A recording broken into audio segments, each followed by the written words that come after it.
பகுதி 4. டிராவலர். விமானம் வானில் பறக்கத் தொடங்கியது. எவ்வித அதிர்வுகளுமின்றி மெதுவாக சன்னலின் வழியாக இந்த குறுகிய உலகத்தை பார்த்தேன். வானிலிருந்து முதல் தடவை இந்த உலகை பார்க்கின்றேன். நான் பெரிதாய் நினைத்த அனைத்துமே மிகச் சிறியனவாய் தெரிந்தது. இந்த உலகமே மிகவும் குட்டியாக தெரிந்தது. பரபரப்பும் பிரச்சனைகளும் நிறைந்த இந்த உலகம் உயரத்திலிருந்து பார்க்க ஒரு பொருட்டாக கூட தெரியவில்லை. ஒரு கடவுளைப் போல என்ன நினைத்துக் கொண்டேன். மேகக்கூட்டங்களின் நடுவில் நான் பறக்கின்றேன் என்று நினைக்கும்போது நான் பறவையாக மாற வேண்டும் என்ற ஆசை நிறைவேறிவிட்டது என்று நினைக்கின்றேன். அப்போதுதான் எனக்கு ஞாபகம் வந்தது, நான் அந்த அழகிய ஆணின் கையை பிடித்துக் கொண்டிருக்கின்றேன் என்று. என் முகத்தை வெட்கம் ஆக்கிரமித்ததை அதை அப்படியே இயற்கை சூரியனின் மூலமாக செவ்வானமாக காட்சியளித்தது. உள்ளத்தினுள் ஒரு புதுவித மகிழ்ச்சி மற்றும் அமைதியும் கூட. இதுபோல் என் வாழ்வில் நான் இருந்ததே இல்லை. அந்த செக்கச் சிவந்த வானம் வெட்கத்தில் சிவந்திருக்கும் என் முகம் போல காட்சியளித்தது. என்னால் ஷிவ்வை திரும்பி பார்க்க முடியவில்லை. ஏனென்றும் தெரியவில்லை. இதயம் படப்படவென்று அடிக்க ஆரம்பித்தது. ஷிவ்வின் கைகளில் இருந்து என் கைகளை எடுத்தேன். அப்போது ஷிவ், என்னம்மா ஏதோ ஓட ரயில ஒத்த கையில நிப்பாட்டின பரம்பரைன்னு சொன்ன, இப்படி பயப்படுற? ஹலோ, நான் நிப்பாட்டினேன்னு சொன்னேன்னா என் பரம்பரைன்னு தானே சொன்னேன். அதுக்கு அர்த்தம் என் தாத்தா. சிவ், மனிதர்கள் அவங்களோட பயத்தை இப்படி நகைச்சுவையாக வெளிப்படுத்துவாங்க மது. நான் என்ன சார் சைக்காலஜிஸ்ட் மாதிரி பேசுகிறீங்க? ஷிவ், சில மனிதர்கள் அவங்க வலியையும் வேதனையும் கூட மறைமுகமாக நகைச்சுவையாக வெளிப்படுத்துவாங்க. சைக்காலஜிஸ்டில் புத்தகங்கள் நிறைய படிப்பேன், அதனால கற்றுக்கிட்டேன். சூப்பர். நீங்கள் என்ன பண்ணுறேன்னு சொல்லவே இல்லையே ஷிவ். நீங்களும் தான் சொல்லவே இல்லை. நான் ஆல்ஃபா டிஜிட்டல் மீடியா மார்க்கெட்டிங்கில் அக்கௌண்டண்ட்டாக இருக்கேன். ஷிவ், நைஸ். நான் ஒரு ட்ராவலர் மது. நான் ட்ராவல் பண்ணுறது தான் உங்கள் வேலையா? ஷிவ், ஆமாம் மது. நான் மூவாக்கு என்ன பண்ணுவீங்க? படம்லாம் எப்படி? ஷிவ், நான் லாஸ்ட் இந்த ஏர்னு ஒரு பிளாக் வச்சுருக்கேன். விதவிதமான நாடுகளுக்கு போகிறது, அவங்க கலாச்சாரம் மற்றும் பாரம்பரியம் எல்லாம் தெரிஞ்சுக்கிறது, அவங்க கூடவே சேர்ந்து இருக்குது. இப்படி என்னோட அந்த நாட்டை பற்றின அனுபவத்தை என் பிளாக்ல எழுதுவேன். அதுலேருந்து எனக்கு ரெவன்யூ ஜென்ரேட் ஆகும். நான் நிஜமாக சொல்கிறீங்க? ஷிவ், ஆமாம் மது. ஏன் நம்ப முடியலையா? அது இல்லை, நீங்கள் தான் லாஸ்ட் இந்த யாரோட அட்மினா? ஷிவ், ஆமாம் நான் தான். ஏன்? ஐயோ, நான் உங்கள் பிளாகோட பெரிய ஃபேன். உங்களோட எல்லா ஆர்டிக்கிளும் படிச்சிருக்கேன். இப்போ கூட ரீசெண்டாக பாகிஸ்தான் ஆர்டிக்கிள் படித்தேன், செம்மையாக இருந்துச்சு. ஷிவ், நான் தான் சொன்னேன்ல, நீங்களும் நானும் எதாச்சியாக சேரல.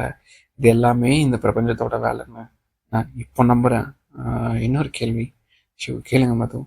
நீங்கள் ஏன் உங்கள் ஃபோட்டோ எதுவுமே உங்கள் பிளாகில் போஸ்ட் பண்ணல? ஷிவ், எனக்கு பிரபலமாக பிடிக்கல. நான் காற்றோடு கலந்து விட்ட காரணத்தினால எனக்கு எந்த அடையாளமும் கிடையாது. என்னோட அடையாளம் நான் மென்ஷன், அவ்வளோதான். ஆமாம், உங்கள் பேர் கூட இருக்காது, ஹியூமன்னு தான் இருக்கும். ஷிவ், நம்ம மனசுக்கு அமைதியும் நிம்மதியும் மட்டுமே தான் தேவை. புகழ், செல்வம் இதெல்லாம் தேவையில்ல. நான் என் மனசு சொல்கிறதான் கேட்பேன். என் மனசு தான் என்னை வழி நடத்திட்டு போகுது. நான் ஷிவ், நல்ல மகான் மாதிரி பேசுகிறீங்க. பட் இன்னொரு கேள்வி கேட்குறேன். ஷிவ், கேளுங்க. அப்புறம் நான் மகாலாம் இல்லைங்க, சாதாரண மனுஷன்தான். நான் எப்படி பாகிஸ்தான் போனீங்க தைரியமா? அது நம்ம எதிரி நாடு இல்லையா? ஷிவ், அவங்களும் மனுஷங்க தானே. இந்திய நாட்டு இராணுவத்துக்கும் பாகிஸ்தான் இராணுவத்துக்கும் மட்டும்தான் சண்டை. மிக குறிப்பாக அரசியல் பிரச்சனை. ரெண்டு நாடுகளுக்கும் இது ஒரு பிரச்சனையாக வச்சு அரசியல் பண்ணி மக்களை ஏமாத்துது. இதெல்லாம் ஒரு உளவியல் மூளைச்சலவைன்னு சொல்லுவாங்க. இங்கிலீஷில் சொன்னால் சைக்கலாஜிக்கல் வார்ஃபேர் அண்ட் மேனிப்புலேஷன். ரெண்டு நாட்டுக்கும் இடையில இருக்க பிரச்சனையை மறந்துடுங்க. பாகிஸ்தானில் இருக்கவங்க யார்? அவங்களும் மனுஷங்க தானே, நம்மளை மாதிரியே தானே அவங்களும் சாப்பிட்றாங்க. என்ன வித்தியாசம் இருக்குது நமக்கும் அவங்களுக்கும்? மேபி அவங்க ரிலீஜியனும் நம்ம ரிலீஜியனும் வேறு வேறு, அதை வச்சு அவங்க அரசியல் பண்ணுறாங்க. ஷிவ், எப்படி இப்படியெல்லாம் யோசிக்கிறீங்க? ஷிவ், இந்த பிரபஞ்சமே பிக் பேங்னு சொல்லப்படுற ஒரு பிரபஞ்ச பெருவெடுப்பில் இருந்து தான் தோணுச்சு. இந்த உலகம் எல்லாமே இந்த பிரபஞ்சத்தோட ஒரு சின்ன பார்ட்டு தான். இந்த உலகத்தில் உயிர்கள் தோன்றி அதுங்க எல்லாமே இனப்பெருக்கம் பண்ண அப்புறம் தான் நம்ம எல்லாருமே தோணணும். சிம்பிளாக சொன்னால் எல்லாருமே ஒரு தைப்பிள்ளைகள். நான் எனக்கு என்ன சொல்கிறதுனே தெரில. ஷிவ், உங்கள் வயசு என்ன? ஷிவ், காலம் என்பது ஒரு மாய், இதில் வயது என்பதும் வெறும் எண். நான் ப்ளீஸ் சொல்லுங்க ஷிவ். ஷிவ், என் வயசு இப்போதைக்கு 30.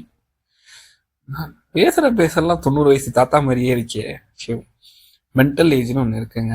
நம்மளோட உடம்போட வயசு வேறு, மென்டல் வயசு வேறு. என் உடம்போட வயசு 30, மென்டல் ஏஜ் 70. நான் ஓ அப்படியா, நிறைய விஷயம் தெரிஞ்சு வச்சிருக்கீங்க நீங்கள். ஷோ, கட்டுறது கை பண்ண அளவு. எனக்கு இங்கிலீஷில் இந்த ஃபிலாசபி ரொம்ப பிடிக்கும்.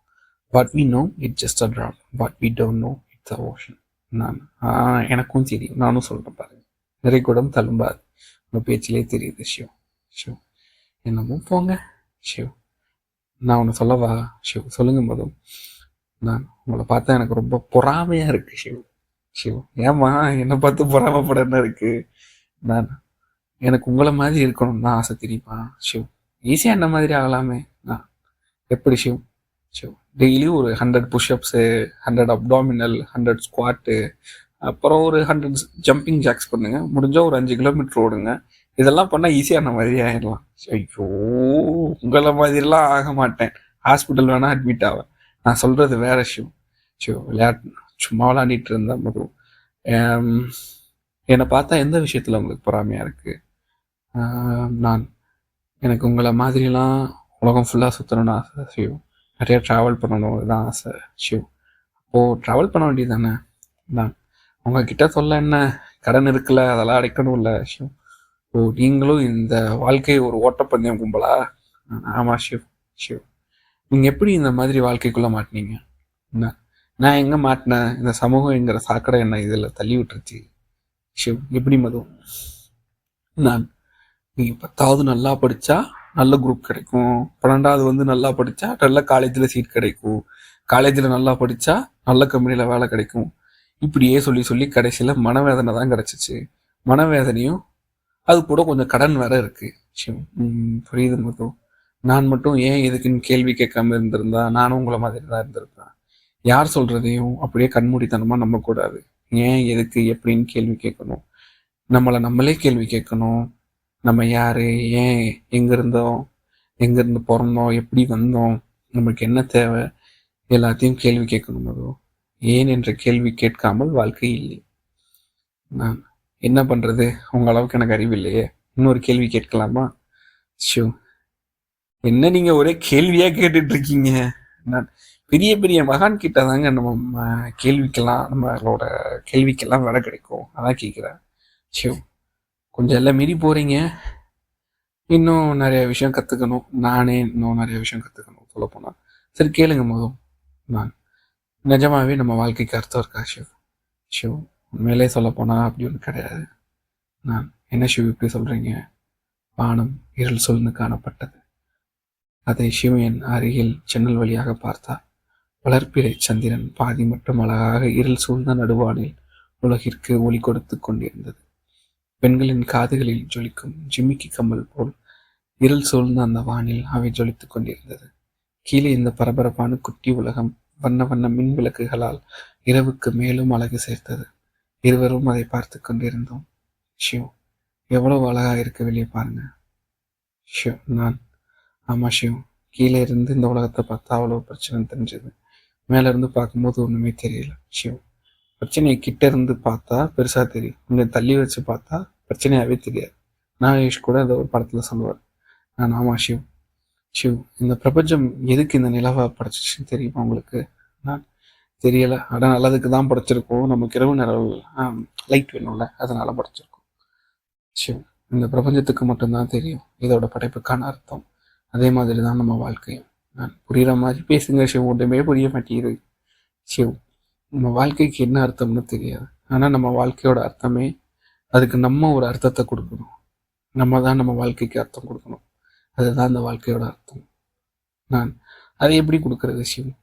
ஷிவ், இந்த பிரபஞ்சத்துக்கிட்ட கேளுங்க, அதுவே சொல்லும். நான் நான் அப்போ நம்ம வாழ்க்கைக்கு அர்த்தம் இருக்கு, அப்படி தானே ஷிவ்? ஷிவ், நீங்கள் தாங்க அதுக்கு அர்த்தம் கொடுக்கணும். யார்கோஸ்டர்ஸிடம் இருவரும் ஜூஸ் வாங்கி கொடுத்து கொண்டே ஜன்னல் வழியாக நிலவையும் நட்சத்திரங்களையும் ரசித்துக் கொண்டிருந்தோம். உங்களுக்கு இந்த கதை பிடிச்சிருந்தா இதோட முழு நாவலும் நீங்கள் வாங்கணும்னு ஆசைப்பட்டீங்கன்னா இதில் தெரிகிற வாட்ஸ்அப் நம்பருக்கு பயணம் அப்படின்னு சொல்லிட்டு மெசேஜ் பண்ணுங்கள். இதோட முழு இபுக், அதாவது பிடிஎஃப் ஃபார்மேட்டை நான் உங்களுக்கு வாட்ஸ்அப்பில் சென்ட் பண்ணுறேன். தேங்க்யூ.